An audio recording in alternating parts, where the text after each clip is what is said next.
go ahead and proceed with the agenda item number 17.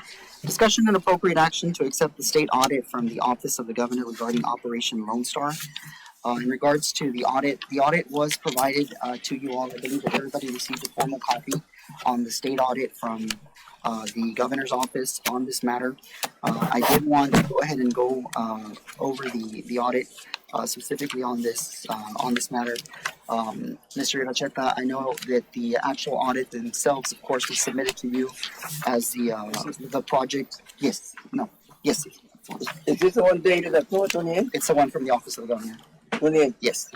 October 28th, 2025. So I'd like to kind of get a rundown on the audit itself and where we're at in order to inform the court on the actions of where we're at on this audit that was provided to the county and take those next steps. Yes, Your Honor. Judge, Commissioners, so in regards to the audit that you have in front of you, actually, Judge, you have my copy, so maybe somebody can make me a copy really quick in case you want to ask me specific. If not, I can go off the top of my head. I believe has a copy, is that correct? Yeah. Can we go ahead and just loan him that copy temporarily?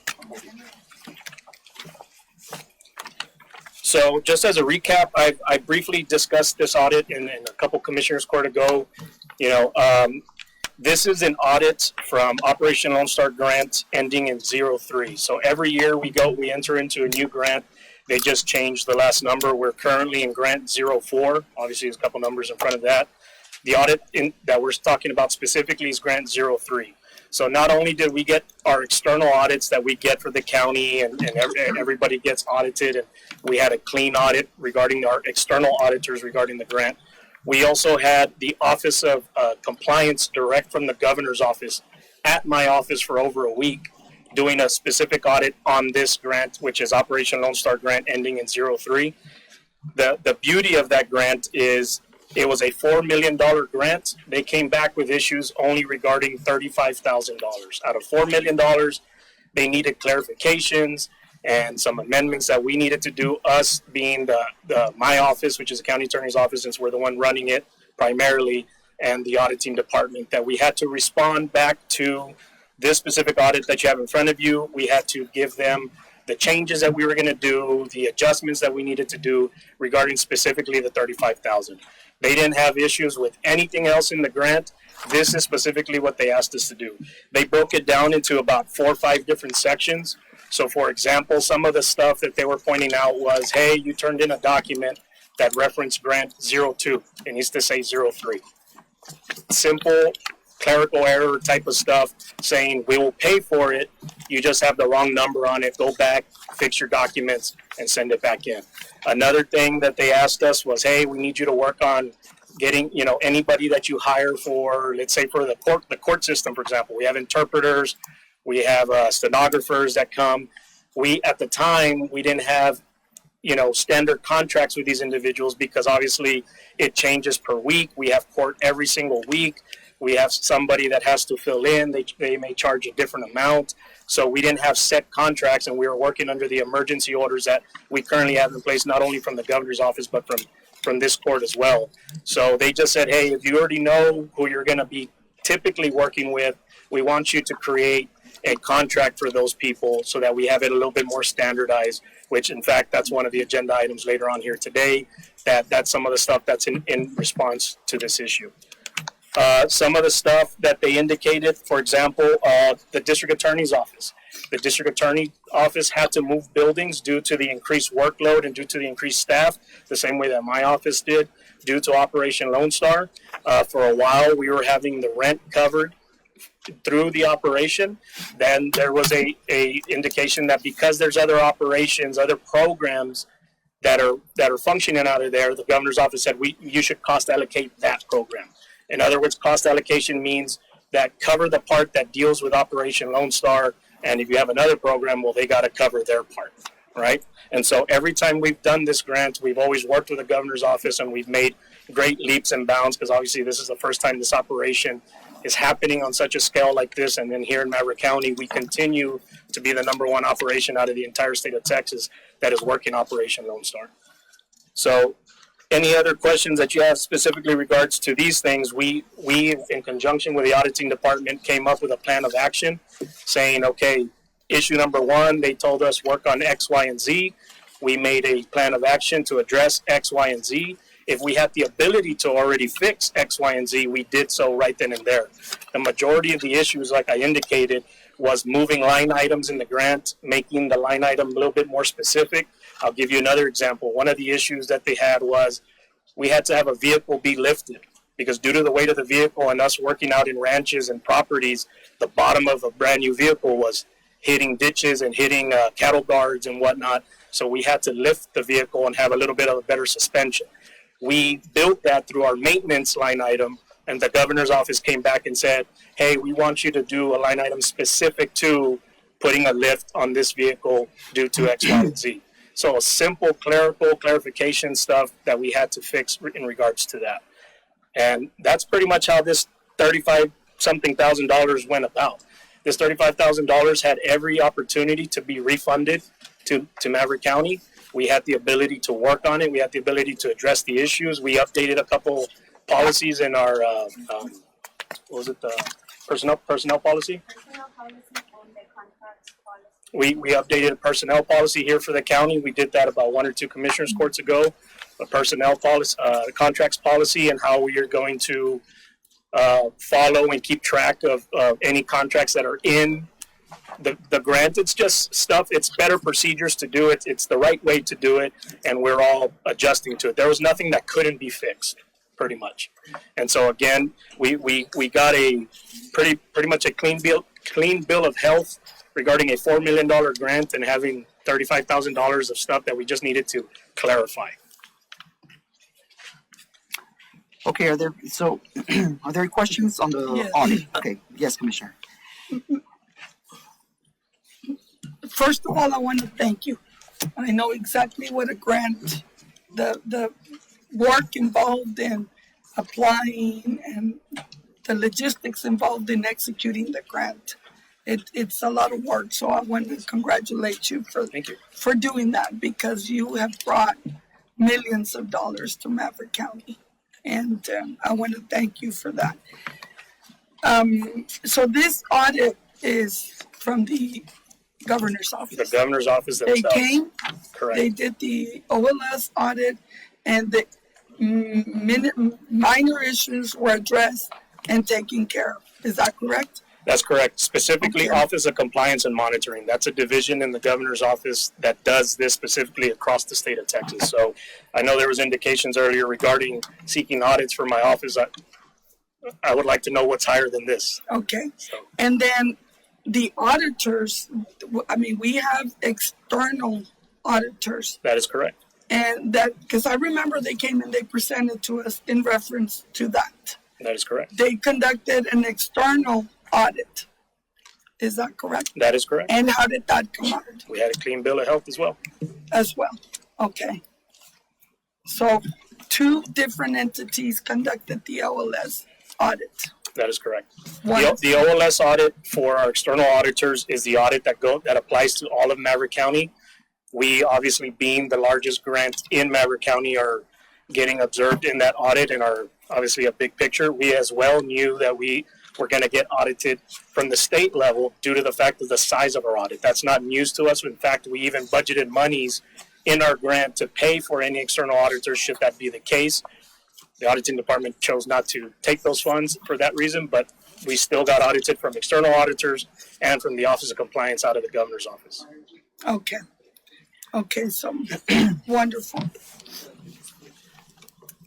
Okay, so Mr. Iracheta, going back to, what, I guess, the question that there's close to $500,000 that are not gonna be paid, that we're gonna end up paying because they're not gonna be covered. Correct. So where does it come in that there's gonna be a correlation with our auditing department and that auditing department, Okay. all of those entities that came and did the audit? I wanna know, Yeah. So that's perfect that you bring that up. So ultimately, there's been word out there about $500,000 that's not getting reimbursed to Maverick County due to grant number ending in 03. There was a letter given by our past county auditor, Mr. Treviño, I was not made aware of that, even though I was project director. That letter never reached my desk. I found out about it through people sending me it from local tabloids that were spreading around here in the community. Once I looked at the letter and I saw what they were making allegations about, it's embarrassing, to be honest, because it's false. And we have all the documentation to prove it. And in fact, every single one of you, I've given you a black manila folder that you should have. If not, you have it in your box there in the county judge's office. So we could split that up into two portions. There's 300. Yes, that one right there. Thank you. So I also left emails, a packet of emails each in front of you today. That's gonna be in regards to the second portion.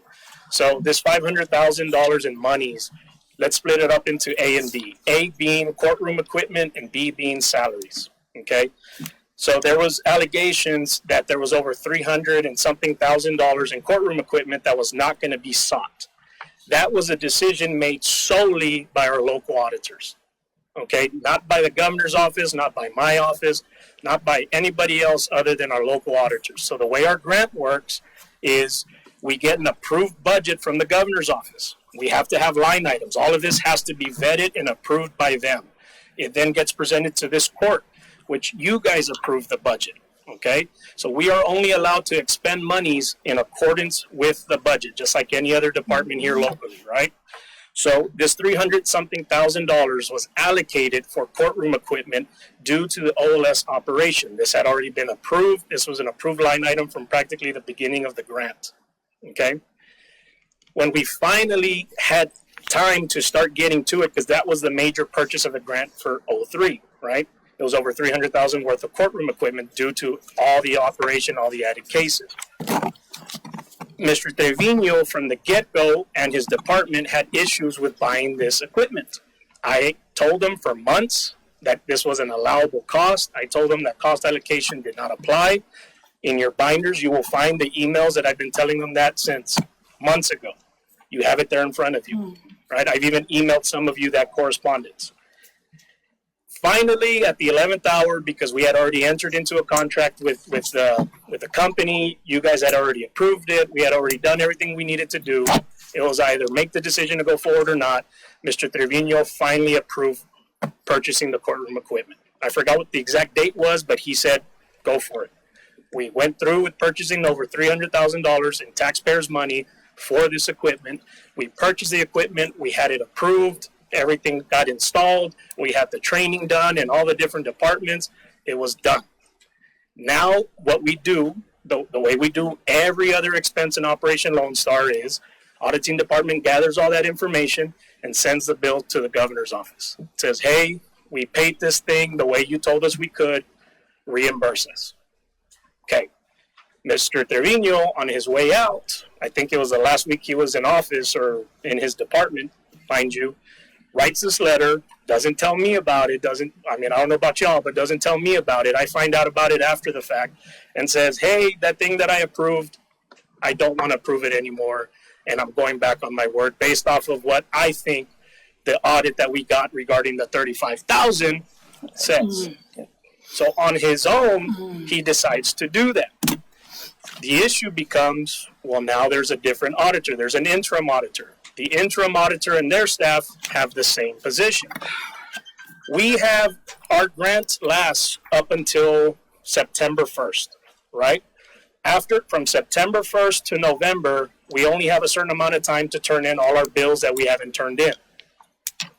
That is when this department turns in all the pending matters, because it's a $4 million grant. It's going to take some time to turn in all the, hey, this purchase, whatever. Turn it in. Mr. Treviño left and said, I changed my mind. I'm not going to seek reimbursement. Good luck with the $300,000, which, mind you, we've already spent it. We've already installed it. He had already approved it, and he left. His people that stayed after took the same position. As you have the evidence in front of you, I've been telling them this from the beginning, that that's not how it works. We need to get this money back for the citizens of Maverick County.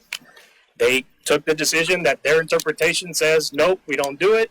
Even though I've told them I've spoken to the governor's office, even though I've given them legal opinions on everything, even though they had already approved it, they still said no. Well, just recently, I also added that in your packet. The governor's office themselves, the main department heads of the governor's office, issued a reply confirming that I was correct, confirming that the auditors acted independently on their own. They were never told by anybody at the governor's office to do what they did.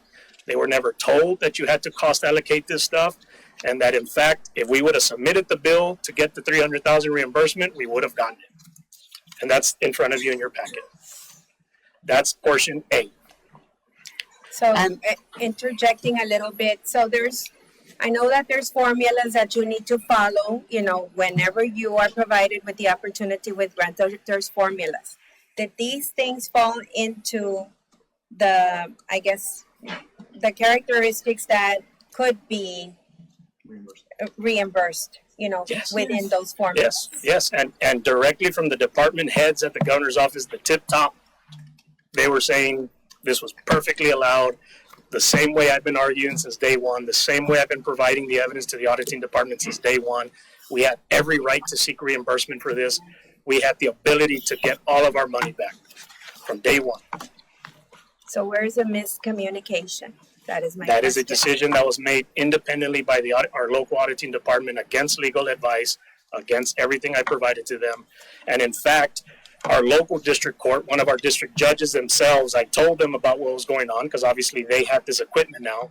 They reached out to the governor's office again and were able to get this information because clearly everything I provided still didn't do anything.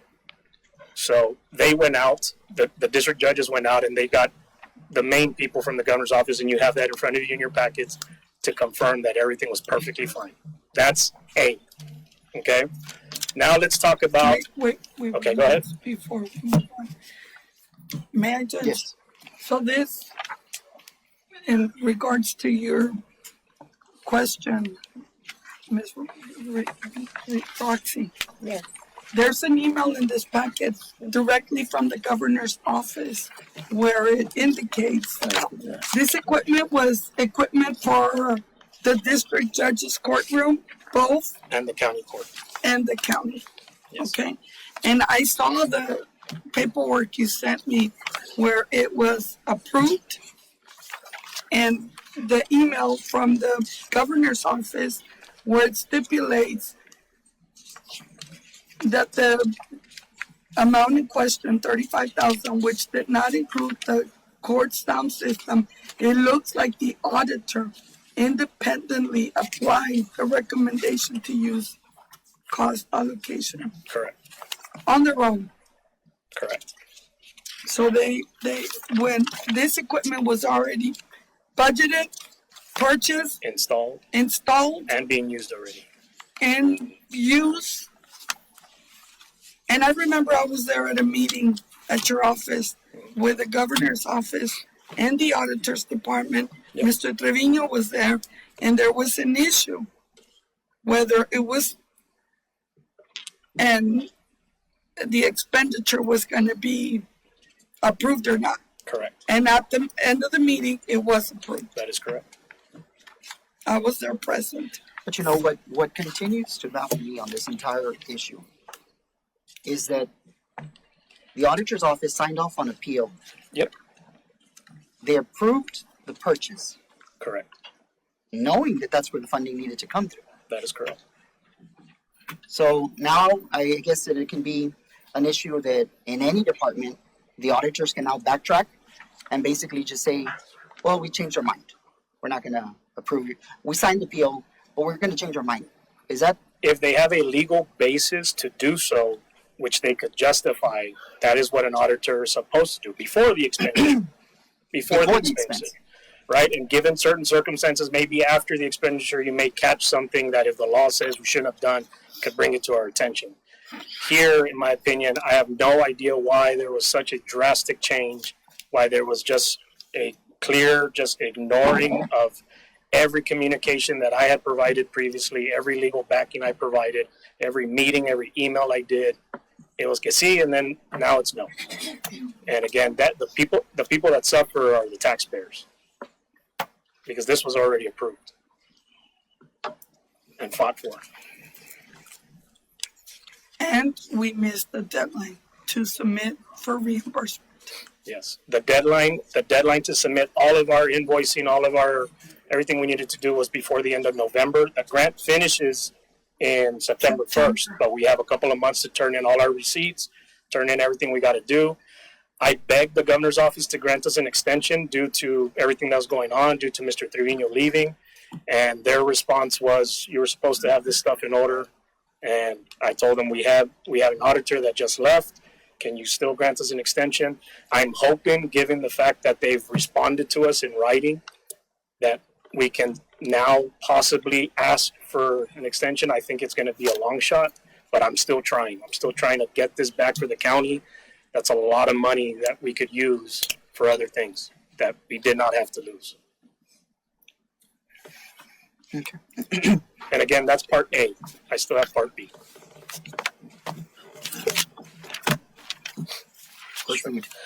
Part B in Mr. Treviño's letter when he left indicated that he had spoken to Ms. Reina, which is my OLS coordinator out of my office. She's the one that handles most of the budgeting and is the liaison between all the different departments that's working on Operation Lone Star, and myself. And he's indicated that we failed to turn in some activity reports. And because of that, proper documentation, $202,554 will not be reported for reimbursement. Again, the emails that I dropped in front of you today, the packet that you have in front of you, that is every single time that my staff has emailed the auditing department all of those reports that they're talking about. And let me be clear. This OLS report, it is not a condition of funding. It is not a mandatory, you must have this report, if not, we won't pay you. That is incorrect. This was something that was brought up in our audits. What we were doing before is we were using our local auditing, our local timesheet keeping the same way every single one of you all do in your departments. You know, you count your hours, your sick days, whatever you got to do, and we would turn that in. For OLS employees, we would change the title to OLS, and that's how we would do it. The governor's office told us, hey, we have our own form that we want you to be using for grant purposes. So in addition to the local county form that you use the OLS form. I even told them after the audit, because we had an exit audit counseling at the end of that week that they did, and I said, can we start doing that now? They said, no, wait till we give you our report, which was just, what was it, October or whatever the date is on the October 28th is when they gave us the report. So since then, we didn't even have to do this OLS reporting, the form that they're talking about. They told us, wait till we give you our findings, and then you work on your findings and start using the report, start using the corrections, start doing what you're supposed to do. And again, we're learning, we're figuring out, we're supposed to use this other form, we'll use that form. It is not a killer, it's not a grant killer. It is just a documentation thing that is required for us to do, so we started doing it. Our local auditing department, again, on their own said, hey, turn in all of these new forms. We said, okay, give us time to do it, because remember, they told us we didn't have to start till we got the notice back. We still complied with it. And in front of you is all of the reports that we still did. Yet they failed to turn in $202,000 of salaries. Okay, these are not employees that didn't get paid. They got paid. All these employees got paid. So think about that. They took it on their own to say, we're not going to turn this in because this form you didn't turn in. That has nothing to do with the employees. You're not hurting the employees. You're not hurting the departments because everybody still got paid. You're only hurting the taxpayer because we're not getting reimbursement. So who are you helping? Nobody said we weren't going to turn in these forms. Nobody said we're not going to comply. In fact, you have all the emails in front of you. So I don't know why the auditing department continues to take these pass, and this is our local auditing department when everybody else is fine. So again, there's over $202,000 of salaries that got paid by this administration, got paid on the belief that we were going to do the right thing. We did our part, you did our part. They failed to turn it in because some form allegedly was not turned in when you have the emails in front of you. And let's even assume one or two is missing. Those one or two is not $200,000. So I don't understand it. Mr. Treviño left. People that are behind are continuing with that same mindset. I don't understand it. I've exhausted every remedy we have. We have the governor's office coming back.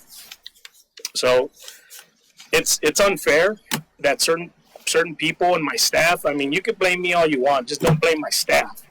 Honestly, you can blame me all you want.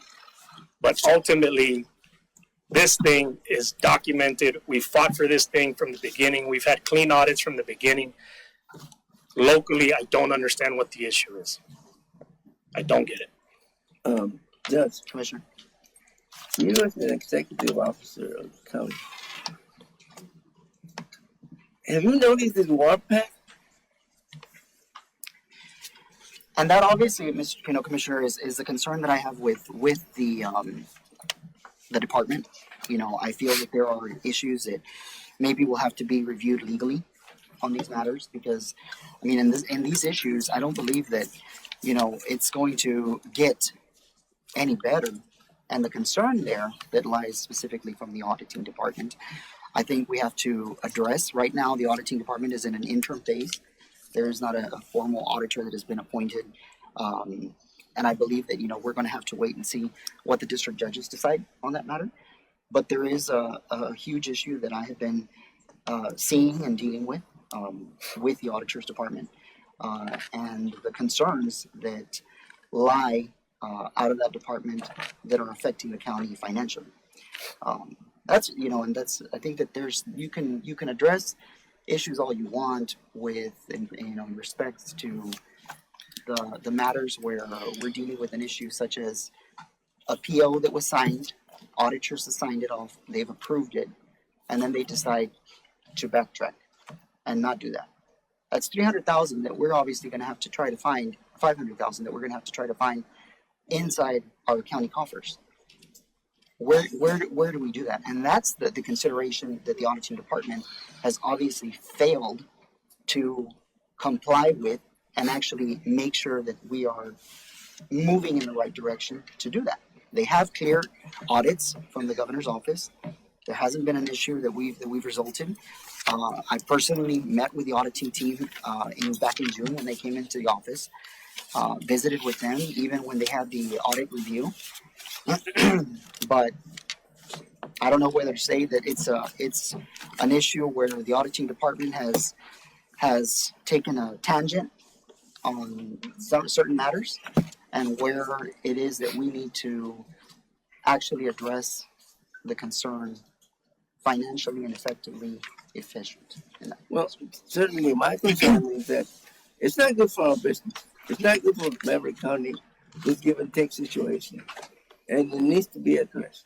Whatever needs to be put before Commissioner's Court, I think we're all more than willing to take the action that needs to rectify the things that are not working. And that's not healthy. Not for the auditor's department, not for the office of the county attorney.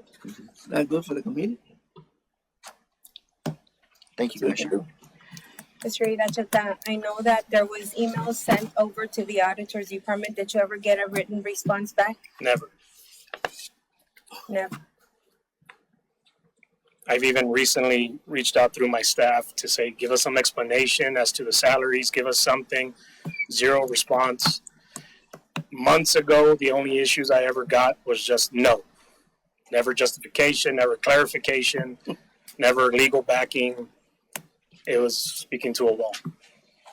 So you have most of the communications there in front of you, where I've indicated, I mean, I've pulled out every option I could. I've spoken to every department everywhere I could. And again, it's coming from the tip top now. The director, Mr. What is it? Robert Cottle, Deputy Director of Homeland Security and Justice Programs. He's even responded and said exactly what I said months ago.